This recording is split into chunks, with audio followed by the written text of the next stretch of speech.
Assalamualaikum warahmatullahi wabarakatuh. Di video ini saya akan menjelaskan analisis regresi yang melibatkan variabel mediasi dan variabel moderasi dengan menggunakan SPSS. Berikut ini adalah model yang akan saya gunakan. Dari model ini, saya akan mencoba untuk memprediksi biaya kesehatan tahunan karyawan di sebuah perusahaan. Ini prediktornya ini adalah variabel dari variabel sebelumnya.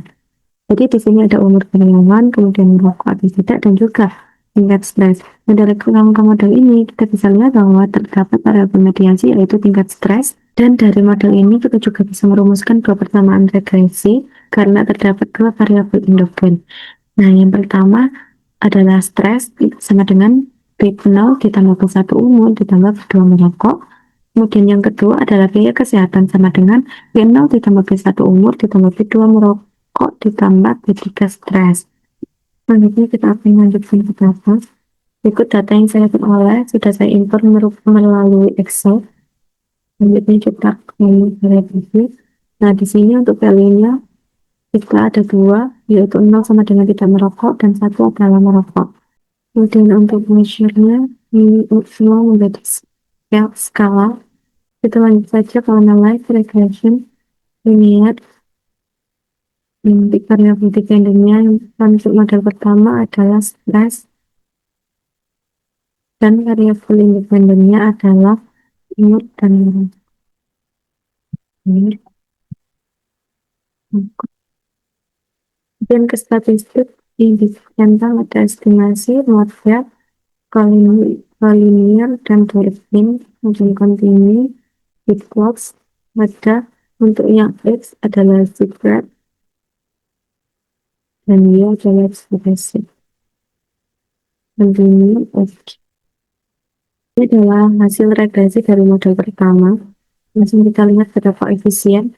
Untuk umur karyawan terdapat B0,651 dengan P-nya 2,329 dan SIG-nya 0,020. Di sini SIG lebih kecil dari 0,05 yang artinya signifikan.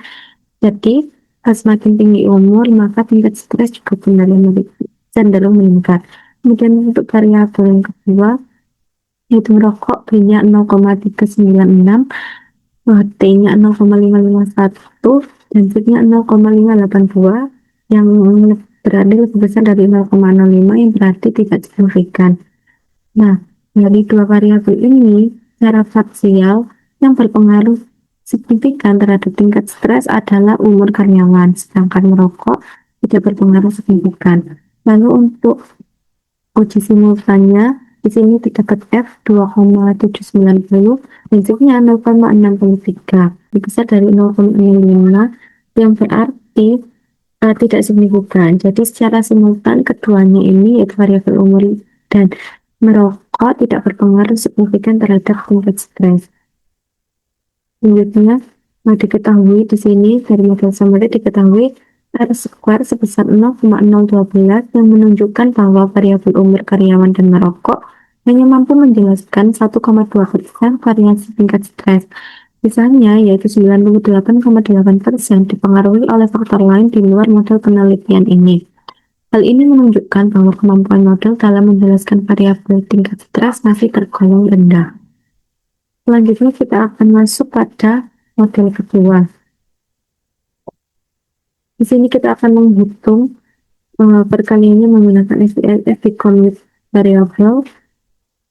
Ini objeknya adalah stres dikali dinamiknya nama yaitu tingkat stres ini yang kita analyze lihat untuk variabel dependen pada model kedua ini adalah biaya. Dan independennya ada umur, merokok, dan juga stres, kemudian sekali biaya. Nah, ini hasil regresi untuk model yang kedua. Ini sudah dijelaskan untuk hipotesis. Untuk hipotesis nomor 5, yaitu semakin tinggi tingkat stres, semakin tinggi biaya kesehatan, itu sudah terbukti. Selanjutnya kita lihat apakah memperkuat atau memperlemah. Kita lihat dalam hubungan stres ke biaya ini, yaitu negatif, yang artinya tidak signifikan karena hubungannya negatif. Tingkat stres berpengaruh negatif terhadap biaya kesehatan yang dapat disebabkan oleh adanya interaksi antar variabel atau model regresi. Kemudian sedangkan untuk interaksi stres dan biaya ini adalah positif. Ya, artinya variabel interaksi stres menunjukkan pengaruh yang sangat kuat terhadap biaya kesehatan yang mengindikasikan adanya hubungan moderasi dalam model. Ya, selanjutnya untuk variabel lain yaitu umur dan merokok. Untuk umur menunjukkan pengaruh yang positif yaitu 0,61 dan signifikan terhadap biaya. Yang berarti semakin bertambah umur individu maka biaya kesehatan juga semakin meningkat. Dan variabel merokok juga berpengaruh positif yaitu 0,134 signifikan juga terhadap biaya kesehatan, hasilnya jauh lebih besar. Nah, hal ini menunjukkan bahwa kebiasaan merokok memberikan kontribusi yang lebih dominan dalam meningkatkan biaya kesehatan dibandingkan faktor umur. Selanjutnya kita bisa menghitung hubungan langsung dan tidak langsungnya menggunakan Excel. Dan ini untuk pengaruh tidak langsungnya yang saya tuliskan, saya langsung gunakan saja untuk umur dan stres. Ini kita koefisien pertama umur karyawan. Kita copy, lalu kita tempel, kemudian yang bukan copy. Untuk yang stres kita ke koefisien yang kedua.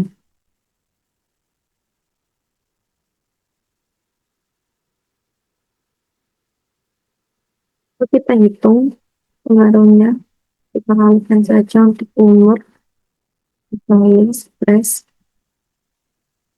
lalu merokok, lalu stres. Nah, ini adalah hasil perkaliannya. Kemudian untuk mengetahui apakah pengaruh tidak langsung ini signifikan atau tidak, kita lakukan uji lainnya, yaitu dengan menggunakan sebuah tes. Dan di sini saya menggunakan yang ada TA dan TB-nya. Kita langsung saja ke SPSS, efisien pertama. Untuk umur karyawan ini, kita copy untuk koefisien yang kedua dengan tingkat stres. Oke, lalu dikalkulat ya, hasil value-nya kita copy ke Excel.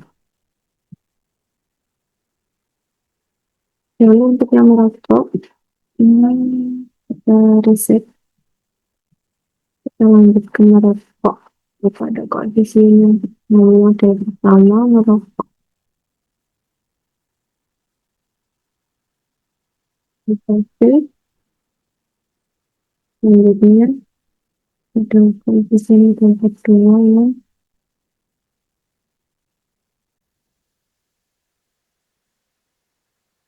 yang ini koefisien yang kedua yang tingkat stres. Kita calculate lagi kita ini kita cancel lagi ke X.